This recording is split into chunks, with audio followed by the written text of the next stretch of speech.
Ada 5 penyesalan orang di alam kubur. Satu diantaranya, ketika sudah dia gosok meninggal arwah, dia gosok matanya, dia buka, kata dia, saya di mana? Kau sudah meninggal, dah saat. Saya sudah mati. Iya. Ya Allah, hidupkan saya kembali ke dunia sekejap saja, kira-kira 1 menit lah kalau boleh. Ya Allah, kembalikan saya ke dunia. Untuk apa? Solat? Bukan. Puasa? Bukan. Haji? Bukan. Saya hanya ingin berkata, ya Allah, semua hartaku aku sedekahkan fisabilillah.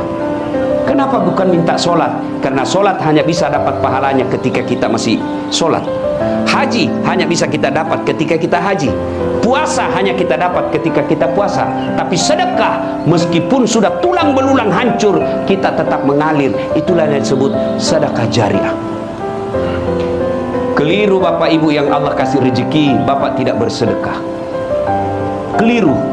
Dan alhamdulillah, makin bersedekah Allah makin ganti. Maka almarhum almarhumah, insya Allah lapang kuburnya karena ada sedekah beliau. Yang ketiga, yang akan menolong kita di alam kubur adalah ilmu yang bermanfaat. Almarhum almarhumah, beliau suami istri, tokoh pendidikan. Itulah ilmu yang bermanfaat. Ketika diajarkan ilmu hukum kepada mahasiswanya, diajarkan tentang keadilan, lalu anak mahasiswanya menjadi pengacara yang membela dan menegakkan keadilan, selama itu juga amal-amal akan mengalir.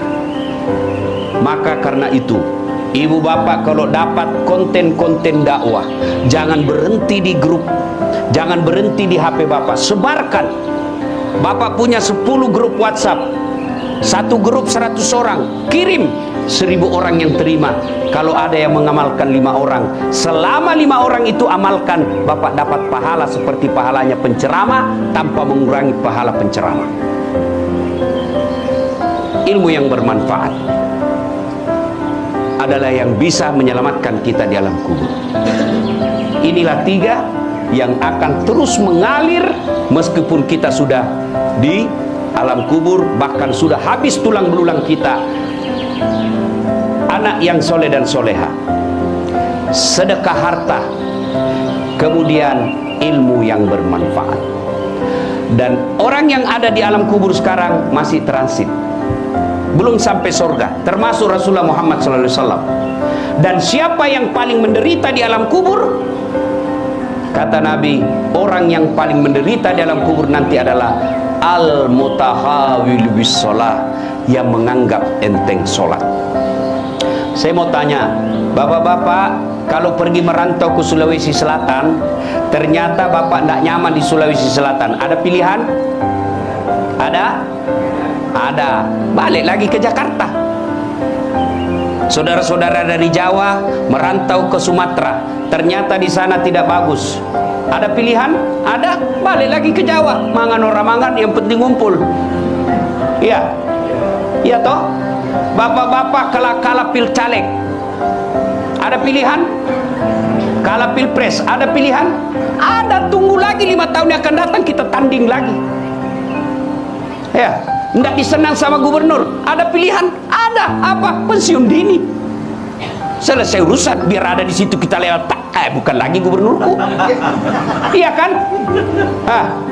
Ibu-ibu, suami cerewet, suami kasar, ada pilihan bu? Ada. Pulangkan saja aku pada ibuku atau ayahku. Selesai. Ya, bapak-bapak punya istri cerewet, ngamuk aja kerjanya, nggak tahu menghargai suami, ada pilihan? Ada. 2 pilihan, 1 tambah jadi 2, 2 cerai, ada pilihan pak. Maknanya bapak menderita di dunia masih ada pilihan. Dan tidak ada orang menderita di dunia dari bangun sampai tidur sampai bangun lagi menderita 24 jam. Tidak, pasti ada senyum-senyumnya. Tapi kalau bapak masuk kubur, ada pilihan? Ibu-ibu masuk kubur, ada pilihan? Nggak nyaman pertanyaannya, keluar dulu. Begitu bapak keluar, viral satu dunia pak. Ya. Dan siapa orang menderita di kubur? Al-mutahawil bis shalah,